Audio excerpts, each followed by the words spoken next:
The late afternoon sun painted golden streaks across Interstate 20 as a weathered Honda Civic cruised steadily eastward. Inside, a 12-year-old girl with curly hair and warm brown eyes gazed out the window, her fingers tapping along to the radio's soft rhythm. Every few minutes, she'd glance at her dad behind the wheel, and a small smile would touch her lips. The weekend had been magical. Her father, a software engineer with kind eyes and graying temples, had surprised her with tickets to her first major concert in Atlanta. They'd spent 3 unforgettable days exploring the city, trying street food, and making memories that would last a lifetime. Now, as they headed back to their home in Charleston, the joy of their adventures still lingered in the air between them. "Getting hungry, kiddo?" her dad asked, his voice carrying that familiar warmth that always made her feel safe. They'd been on the road for about 3 hours, and the sun was starting to sink lower in the sky, casting long shadows across the highway. "A little," she admitted, straightening up in her seat. Her stomach had been quietly grumbling for the past 20 minutes, but she'd been lost in thought, replaying memories of dancing with her dad at the concert, both of them completely offbeat, but laughing too hard to care. The dashboard clock blinked 5:47 p.m. as they passed a sign advertising rest stops and food options at the next exit. Her dad tapped the fuel gauge, which was hovering just below a quarter tank. "Think we should make a quick stop? We could grab some snacks, stretch our legs a bit." She nodded eagerly, already imagining the possibility of those chocolate-covered pretzels they discovered at their last gas station stop. The ones her dad pretended were too sweet, but always ended up sneaking from her bag when he thought she wasn't looking. As they merged into the exit lane, she pulled out her phone to send a quick text to her mom, letting her know they were making good time. Their little family might not look like others, but the love that flowed between them was as real as the sunset painting the sky in shades of pink and orange. The rest stop appeared ahead, a modest collection of buildings set back from the highway. Several cars were already parked in the lot, families and travelers milling about, stretching tired legs and carolling energetic children. Her dad chose a spot near the building's entrance, away from the semi-trucks idling in their designated area. "Ready for a break?" he asked, putting the car in park and turning off the engine. The sudden silence made the space feel intimate, like their own little bubble in the world. She unclicked her seatbelt, feeling the familiar excitement of exploring a new place, even if it was just a simple rest stop. These little adventures with her dad had always been special, each one adding another thread to the tapestry of their relationship. Neither of them could have known that this ordinary pit stop was about to become something far more memorable than they planned. The air outside held the lingering warmth of a southern summer day, carrying the scent of pine trees and distant rain. As they stepped out of the car, her dad did his usual exaggerated stretch that never failed to make her laugh. It was these little moments, the inside jokes, the shared glances, the comfortable silences, that made their bond so special. "Race you to the door?" he suggested with a playful grin, already knowing her answer. At 12, she was getting a bit old for such games, but something about being with her dad made it okay to still be a kid sometimes. What they didn't realize as they walked toward the building was that their ordinary father-daughter moment was drawing attention. Several pairs of eyes followed their movement across the parking lot, some curious, others questioning, and a few holding something darker than mere curiosity. The sun continued its descent, casting long shadows across the pavement as father and daughter stepped into the fluorescent-lit building. They were simply two people who loved each other, taking a break on a long journey home. But sometimes, the simplest things can become complicated in the blink of an eye. Inside the rest stop, fluorescent lights hummed overhead as travelers moved about, their footsteps echoing against the tile floors. The young girl sat on a bench near the vending machines, her phone in hand as she waited for her dad to return from the restroom. She could smell coffee from the small food counter mixing with the artificial scent of pine cleaner, that universal rest stop smell that somehow felt the same whether you were in Georgia or Maine. The weekend's memories were still playing through her mind like a favorite movie, her dad attempting to dance to the concert's upbeat songs, their shared laughter over massive ice cream sundaes, and the way he pretended to be interested in every single store window display she wanted to examine. These thoughts kept her company as she waited, occasionally glancing up at passing travelers. That's when she noticed them, two women, probably in their 40s, standing near the information board. They kept looking her way, whispering to each other with furrowed brows. The girl tried to focus on her phone, but she could feel their stares growing more intense. Her heart began to beat a little faster as they started walking toward her. "Honey, are you okay?" the taller woman asked, her voice syrupy sweet, but her eyes sharp and suspicious. "Are you here all alone?" The girl straightened her back, just like her parents had taught her. "No, ma'am. I'm waiting for my dad. He's in the restroom." The women exchanged glances that made her stomach twist. The shorter one, wearing a floral blouse, stepped closer. "Your dad?" Her tone made the words sound like a question that needed more explanation. "Yes, my dad," the girl replied firmly, though her hands had started to tremble slightly. She'd been through this before. The questioning looks, the disbelief, the assumptions. Her parents had prepared her for these moments, but that didn't make them any easier. "Sweetheart," the taller woman pressed, "you can tell us if you're in trouble. We're here to help." She reached for her phone, her intentions clear in her expression. More people were starting to notice the interaction. A truck driver paused his conversation, watching. A family with shopping bags slowed their pace. The girl felt the weight of their stares, the heaviness of their assumptions pressing in around her. "I'm not in trouble," she stated clearly, though her voice wavered slightly. "My dad will be back any minute." She clutched her phone tighter, wishing she could disappear into the hard plastic bench beneath her. The women weren't backing down. The one in the floral blouse had positioned herself between the girl and the hallway leading to the restrooms. "We just want to make sure you're safe," she insisted, but her tone held something that didn't feel safe at all. A small crowd was gathering now, drawn by the tension in the air. Some people whispered among themselves, others pulled out their phones. The girl felt tears pricking at her eyes, but she blinked them back. She knew she had nothing to be ashamed of, nothing to hide, but the scrutiny made her feel like she was under a spotlight she never asked for. She could hear snippets of murmured conversations. Should someone call security? Did you see who she came in with? Something doesn't look right.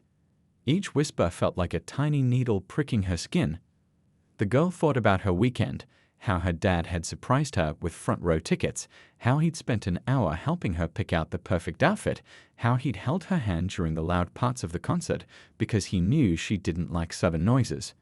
How could these strangers look at their love and see anything but a father and his daughter? Through the growing tension, she remembered what her parents had taught her about handling difficult situations. Stay calm, be clear, and if needed, use the signals they practiced. Looking around at the crowd of suspicious faces, she realized this might be one of those moments where she needed help, not from danger posed by her father, but from the prejudice threatening to overwhelm them both. Her dad's footsteps would soon echo down that hallway. He would emerge to find his daughter surrounded by strangers who questioned their bond, their love, their right to be family. The girl took a deep breath, knowing the next few minutes would require all the strength and grace her parents had worked so hard to instill in her. The rest stop's automatic doors whooshed open and closed in the background, the sound mixing with the murmur of the growing crowd. The girl sat straighter on her bench, her chin held high despite her racing heart. Sometimes the bravest thing you can do is simply exist, unapologetically, in a world that demands explanations for love that needs no explanation at all. The situation at the rest stop was quickly spinning out of control. As the young girl sat surrounded by suspicious faces, she remembered the family safety workshop she and her dad had attended last summer. The memory felt like a lifeline in that moment, a clear path through the chaos building around her. "I really need to get back to my car," she said firmly, standing up from the bench. But the two women moved closer, creating a wall between her and the exit. The one in the floral blouse placed a hand on her shoulder, making her flinch. "Just wait here with us, honey," the taller woman insisted. "The police are on their way. They'll sort this all out." Her phone was clutched tightly in her other hand, and the girl could see she was already recording the scene. The crowd had grown larger now. Some people were filming with their phones, others were talking in hushed voices, and a few were even pointing toward the restroom hallway, waiting for her dad to appear. The girl's heart pounded in her chest, but her mind remained clear, focused on what she needed to do. She spotted a young man in military fatigues getting coffee near the vending machines. He seemed to be watching the scene with concern, his posture alert and aware. The girl remembered what her parents had taught her. Look for people in uniform, they're often trained to help in difficult situations. With deliberate movements, she walked toward the rest stop's large windows, as if trying to get some air. The women followed, of course, but that's exactly what she had hoped for.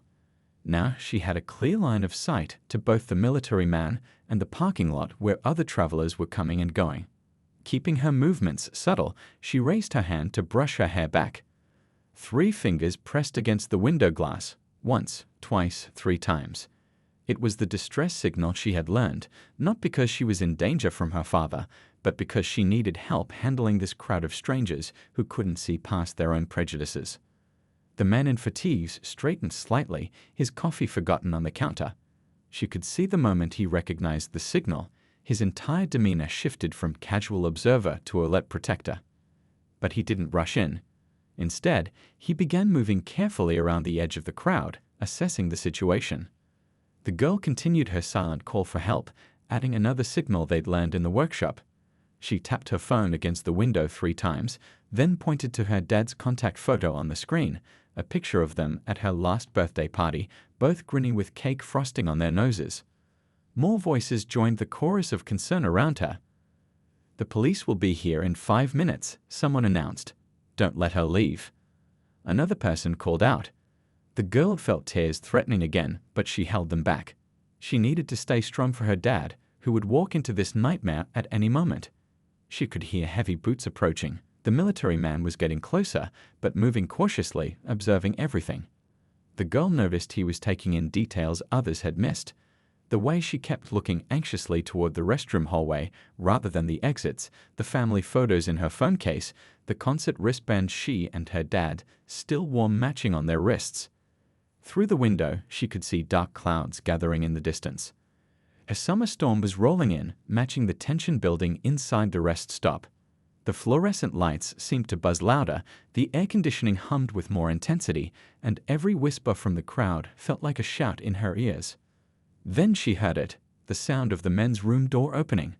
Her dad's footsteps echoing down the hallway. In just moments, he would walk into this scene, and everything would either get much worse or, hopefully, begin to get better. The girl took a deep breath, her hand still pressed against the cool glass of the window. She caught the military man's eye one last time, silently pleading for understanding. He gave her an almost imperceptible nod. He had seen her signals, read the situation, and understood what was really happening here. As her dad's footsteps grew closer, the girl steeled herself for what would come next. The next few moments would test everything her parents had taught her about courage, dignity, and standing up for their family. Through the gathering storm clouds outside, a ray of sunlight broke through, casting long shadows across the rest stop floor. Sometimes, the girl thought, help comes in unexpected ways, and hope appears just when you need it most. The Marine had just finished a grueling 20-hour drive, his dress uniform hanging crisp and neat in the back seat despite the long journey. He'd pulled into the rest stop hoping for a quick coffee and maybe a snack before tackling the final stretch home. Instead, he found himself watching a scene that made his combat-trained instincts kick into high gear.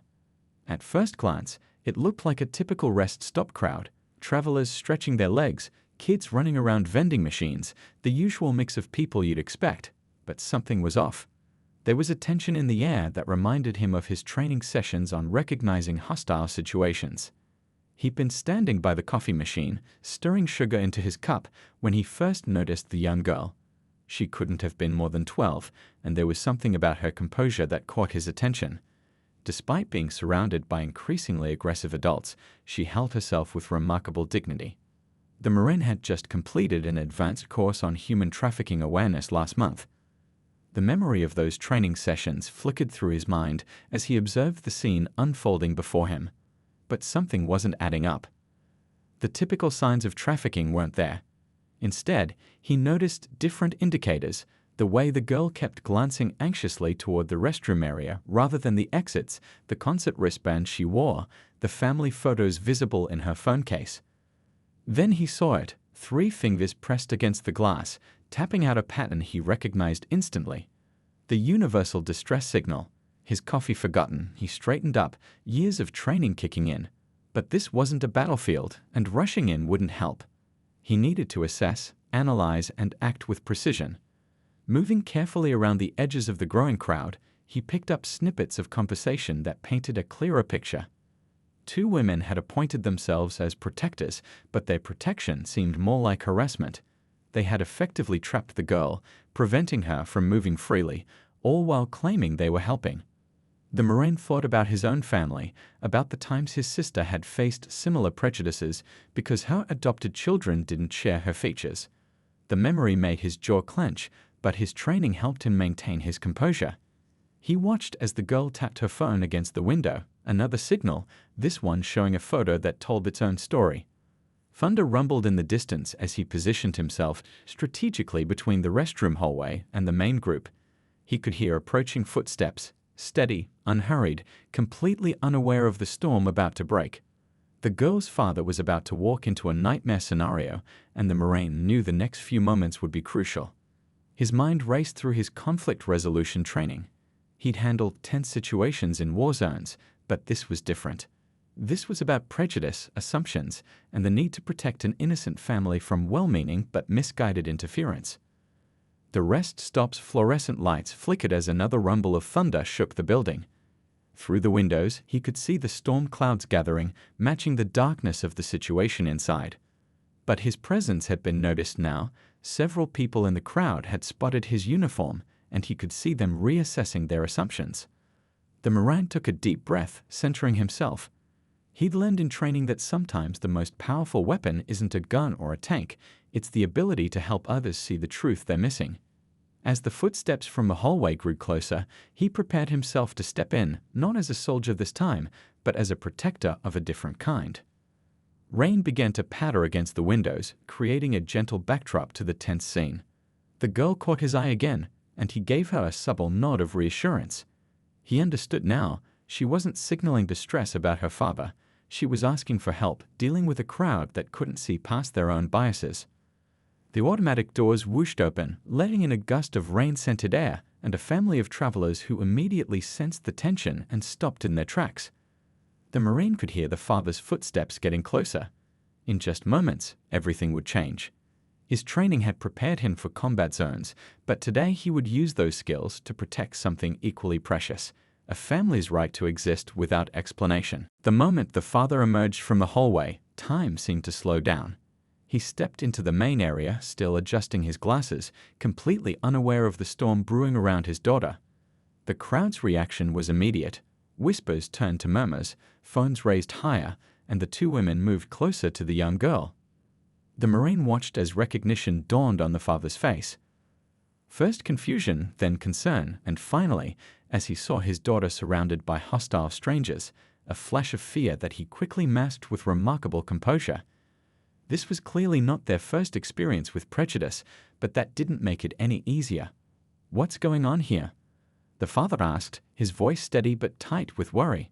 He tried to move toward his daughter, but the crowd had unconsciously formed a barrier between them. "Sir, stay right there," the taller woman commanded, her phone still recording. "The police are on their way." Her voice shook with what she probably thought was righteous concern. The father's shoulders tensed, but his voice remained calm. "I'm her father. We're just trying to get home from a concert in Atlanta." He reached slowly into his back pocket, where the Marine could see the outline of a wallet. That's when the Marine decided to act. He stepped forward, his uniform catching the fluorescent lights. "Ma'am," he addressed the woman with the phone, his voice carrying the quiet authority that came from years of service. "I've been observing this situation, and I think there's been a misunderstanding." The crowd parted slightly, some people noticing his uniform for the first time. The girl's eyes lit up with relief, while her father looked at him with cautious hope. This young lady wasn't signaling distress about her father, the Marine continued, moving to stand between the family and the crowd. She was asking for help because she was being harassed by well-meaning but misguided strangers. Rain drummed harder against the windows now, creating a backdrop to the tense scene. The father had pulled out his wallet, and the Marine could see what he was about to show. Photos, documents, the kind of proof no parent should need to carry, but some had to. "I have our adoption papers," the father said quietly, "and plenty of family photos. But I shouldn't have to prove my right to be her father." His voice carried years of patience, of explaining, of maintaining dignity in the face of prejudice. An older couple at the edge of the crowd stepped forward. The woman spoke up, her voice trembling slightly. "We've been watching too. These ladies meant well, but..." She glanced at her husband, who nodded encouragingly. "We saw them get here together." They were laughing, sharing a bag of chips. No one in distress acts like that with someone they're afraid of. The Moraine noticed other faces in the crowd beginning to show embarrassment as the reality of their assumptions sank in. The two women who had started it all were no longer recording, their phones lowered as doubt crept into their expressions. "I understand everyone's concern for child safety," the Moraine said, his voice gentle but firm. "But we need to be careful that our biases don't cause us to hurt the very people we're trying to protect." The father had reached his daughter now, placing a protective hand on her shoulder. The girl leaned into him slightly, their bond obvious to anyone willing to see it. The Moraine noticed her concert t-shirt matched her dad's, a small detail that spoke volumes about their relationship. Thunder cracked overhead, making several people jump. The tension in the room began to dissolve, replaced by a different kind of discomfort, the awareness of having jumped to wrong conclusions. "I'm so sorry," the woman in the floral blouse finally said, her face flushed with shame. We assumed." She couldn't finish the sentence. The father nodded, accepting the apology with grace that the Moraine found remarkable. "I know you meant well," he said, "but next time maybe take a moment to observe before assuming the worst. Love doesn't always look the way you expect it to." The crowd began to disperse, people drifting away with downcast eyes and thoughtful expressions. The rain continued its steady rhythm against the windows, washing away the last of the tension in the room.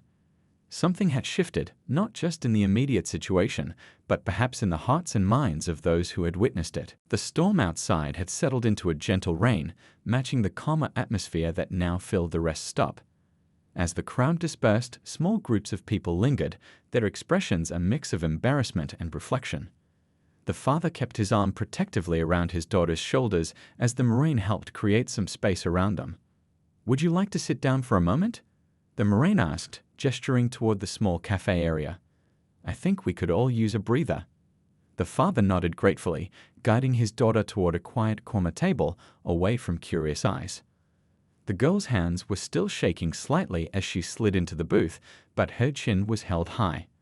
The Moraine couldn't help but admire her strength, how she'd handled herself with such grace under pressure. Her father sat beside her, his presence steady and reassuring. "I'll get us some hot chocolate," the father said, starting to stand up. But the Moraine raised his hand. "Please let me, it's the least I can do." He headed to the counter, giving the family a moment alone. While waiting for the drinks, he noticed several travelers approaching the father and daughter, offering quiet apologies. Each time, the father acknowledged them with a simple nod, his focus primarily on ensuring his daughter felt safe. An elderly couple who had been watching everything unfold made their way to the family's table. The woman carried a small bag from the gift shop. "We got something for you, sweetheart," she said softly, placing the bag beside the girl. Inside was a small stuffed bear wearing a tiny South Carolina t-shirt. "We saw you both come in earlier," the elderly man explained, his voice gentle. "You reminded us of our granddaughter and her dad. We should have spoken up sooner." His wife squeezed his hand, both of them showing the kind of understanding that comes from personal experience with judgment. The Moraine returned with the hot chocolates, adding extra whipped cream to the girl's cup. As he set them down, he noticed the two women who had started the whole situation hovering uncertainly nearby. The taller one finally gathered her courage and approached. "Sir," she addressed the father, her voice thick with emotion, "I owe you both a massive apology. We let our assumptions cloud our judgment. We caused your family pain, and there's no excuse for that." The father looked at his daughter, letting her take the lead on how to respond. She studied the women for a moment, then spoke with a wisdom beyond her years. "Thank you for caring about kids' safety," she said, "but maybe next time, watch a little longer before deciding something's wrong." The women nodded, tears in their eyes, and quietly left the rest stop. The Moraine settled into a chair, watching as other travelers began sharing their own stories. A black businessman talked about traveling with his biracial children.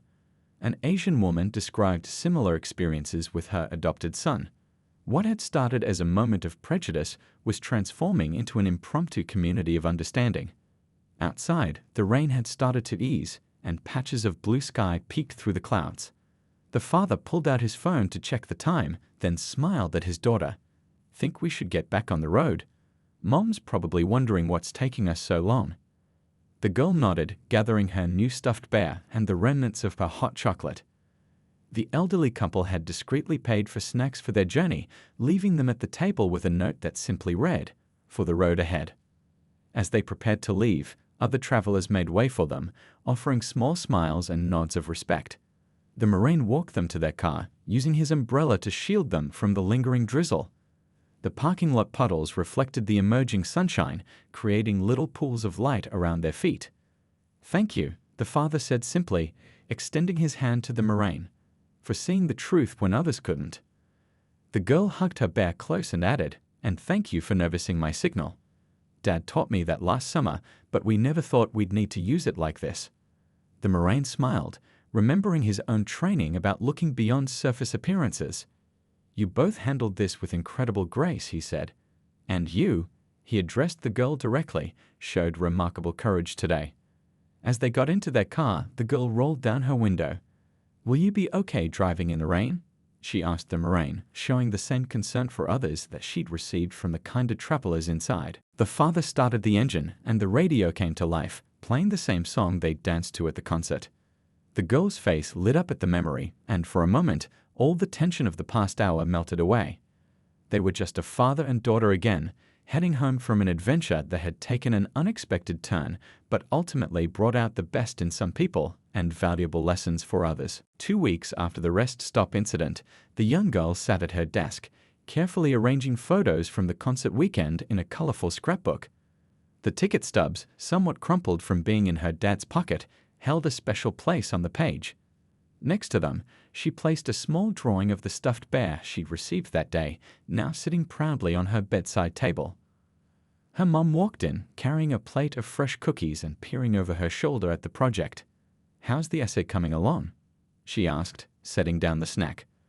The girl had decided to write about everyday heroes for her school assignment, though she hadn't told her parents exactly why she'd chosen that topic. "Almost done," she replied, reaching for a warm cookie. "Dad, can you come here for a minute? I want to read you both something." Her father appeared in the doorway, still wearing his work-from-home headphones around his neck. The girl picked up her notebook, took a deep breath, and began to read. "Heroes don't always wear capes or fight bad guys in movies. Sometimes they wear uniforms and stop at rest stops for coffee. Sometimes they're elderly couples who buy stuffed bears for strangers. And sometimes they're parents who face tough moments with grace and teach their kids to do the same." Her parents exchanged glances as she continued, "2 weeks ago, I learned that courage isn't just about being brave in big moments. It's about staying true to yourself when others question who you are and who you love. It's about standing tall when people try to make you feel small." She turned the page, her voice growing stronger. "That day, I saw how prejudice can blind people to the truth, but I also saw how one person's kindness can change everything. The Marine who helped us didn't just solve a problem, he helped others see their own prejudices and think differently." Her mother wiped away a tear as the girl read on, "My dad has always taught me that love builds bridges between people. That day at the rest stop, I watched those bridges being built. I saw strangers become allies. I heard people share their own stories of being judged unfairly. Most importantly, I learned that sometimes the hardest challenges can lead to the most beautiful moments of understanding." She paused, looking up at her parents. "The Marine told me I was brave that day, but I was just being myself, the person my parents taught me to be. And that's what I think real courage is. It's staying true to your family's love, even when others don't understand it." Her father sat down beside her, gently touching the concert tickets in the scrapbook. "You know," he said softly, "that Marine sent us something in the mail yesterday." He pulled out an envelope from his pocket and handed it to his daughter. Inside was a letter, typed on official-looking paper. The Marine had written about his own experiences with prejudice and how proud he was of how they'd handled the situation. At the bottom was a personal note. "Your family reminded me why I serve. to protect the right of every family to exist, love, and thrive without fear or judgment. The girl added the letter to her scrapbook, right next to a photo of her and her dad singing off-key at the concert. Her mom brought over more cookies, and they sat together, looking through the memories they'd made. "You know what else I learned?" the girl said, munching thoughtfully on a cookie. "That sometimes the best stories aren't the ones where everything goes perfectly. They're the ones where hard things happen, but people come together to make them better." Her dad smiled, brushing cookie crumbs from the scrapbook page. "And those are the stories worth telling," he added. Later that evening, as the girl got ready for bed, she looked at the stuffed bear on her nightstand. Its South Carolina t-shirt reminded her of how kindness can appear in unexpected places. She thought about all the travelers who had apologized, the stories they had shared, and how a difficult moment had turned into something meaningful. Her mom came in to say goodnight, noticing her daughter's thoughtful expression. "What's on your mind, sweetie?" The girl hugged her bear close. "I was just thinking, maybe some of those people from the rest stop will tell their friends about what happened. And maybe those friends will think twice before judging other families. Like ripples in a pond, you know." Her mom smiled, tucking her in. "That's exactly how change happens. One story, one person, one moment of understanding at a time." As she drifted off to sleep, the girl thought about her essay, about everyday heroes, and about how love really does come in all different packages. Sometimes it looks like a Marine stepping up to help, sometimes like an elderly couple offering comfort with a stuffed bear, and sometimes like a father and daughter dancing badly at a concert, not caring who sees their joy.